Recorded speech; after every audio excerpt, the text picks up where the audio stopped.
नमस्कार, तिखट तडकामध्ये आपलं स्वागत आहे। आज आपण बघणार आहोत एक रानभाजीचा प्रकार की जो फक्त पावसाळ्यामध्येच येतो। त्याला कुरडूची भाजी म्हणतात। त्याला असे लाल देठ असतात आणि अशी पानं असतात त्याला। ही फक्त पावसाळ्यातच मिळते आणि ही रानातच येते, त्याच्यामुळे फक्त ह्या पावसाळ्यामध्ये तुम्हाला ती खाता येईल। पण ही खूप औषधी असते, त्यामुळे एकदा तरी सीझन मध्ये एकदा तरी ही भाजी खायला पाहिजे। तर आपण आज ती भाजी कशी बनवायची ते बघूया। इथे मी पूर्ण तिला साफ करून घेतली, आपली मेथी साफ करतात तशी आहे। बघा तुम्ही पानं बघू शकता असे। ते मी कढई ठेवली आहे, त्याच्यात आपण तेल घालूया। इथे मी लसूण घेतलेला आहे, तो आपण आता थोडासा टेचून घेऊया। चिरून घेतला तरी चालेल, पण असा ओबडधोबड टेचला ना की छान चव लागते।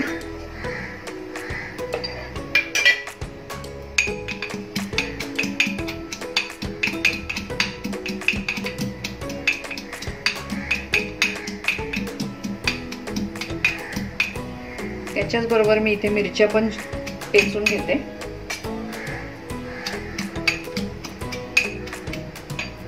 तेल तापलंय, आपण आता कांदा घालूया।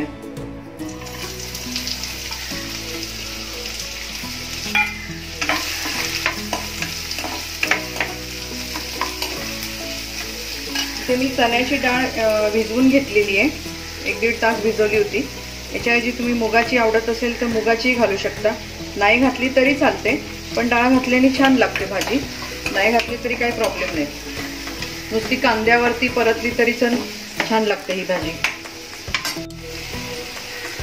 आपण हे लसूण आणि मिरची जी टेचून घेतली ती टाकूया।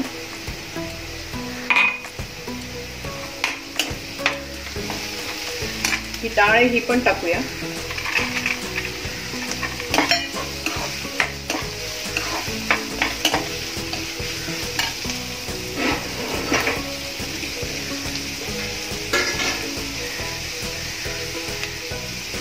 हळद, थोडा हिंग,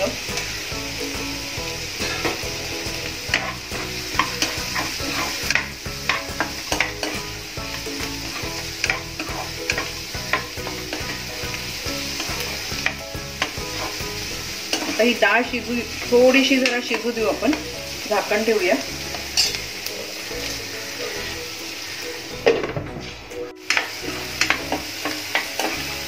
डाळ शिजली का बघूया। डाळ शिजली आहे। आता ही मी भाजी धुवून चिरून घेतली होती। चिरायची म्हणजे जास्त चिरायची नाही, असे खूप मोठे मोठे तुकडे असतात म्हणून ते थोडेसे बारीक करून घ्यायचे। तशी पण टाकली तरी छान लागते। पाणी पिळून टाकू याच्यामध्ये।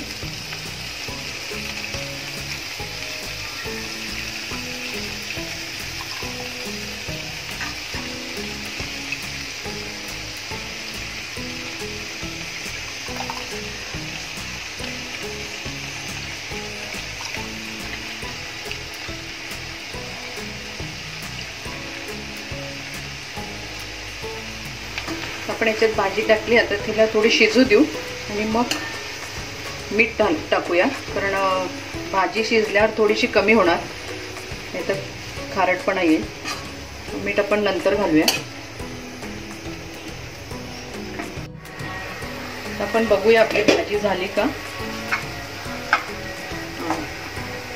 भाजी झाली आहे, थोडा ओलसरपणा कमी झाला आपण उतरवून घेऊ। आता मीठ घालूया।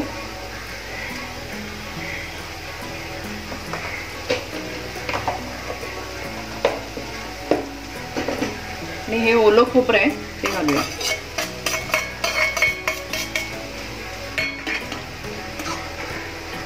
तुम्ही खोबऱ्याच्या ऐवजी शेंगदाण्याचं कूट जरी घातलं तरी पण चालण्यासारखं आहे, त्याने पण छान लागते भाजी। खोबरं टाकल्यावरती एक वाफ येऊ देऊ की आपली भाजी तयार। मस्त झाली आपली भाजी। ही भाकरी बरोबर खूपच छान लागते, तांदळाच्या भाकरीवर मस्तच लागते ही भाजी। तर आपण हे काढून घेऊया। इथे आपली ही कुरडूची भाजी तयार झालेली आहे।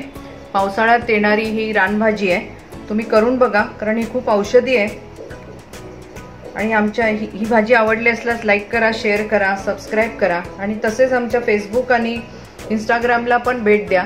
कॉमेंट्स आम्हाला कळवा आणि परत आपण भेटू नव्या रेसिपी बरोबर. धन्यवाद.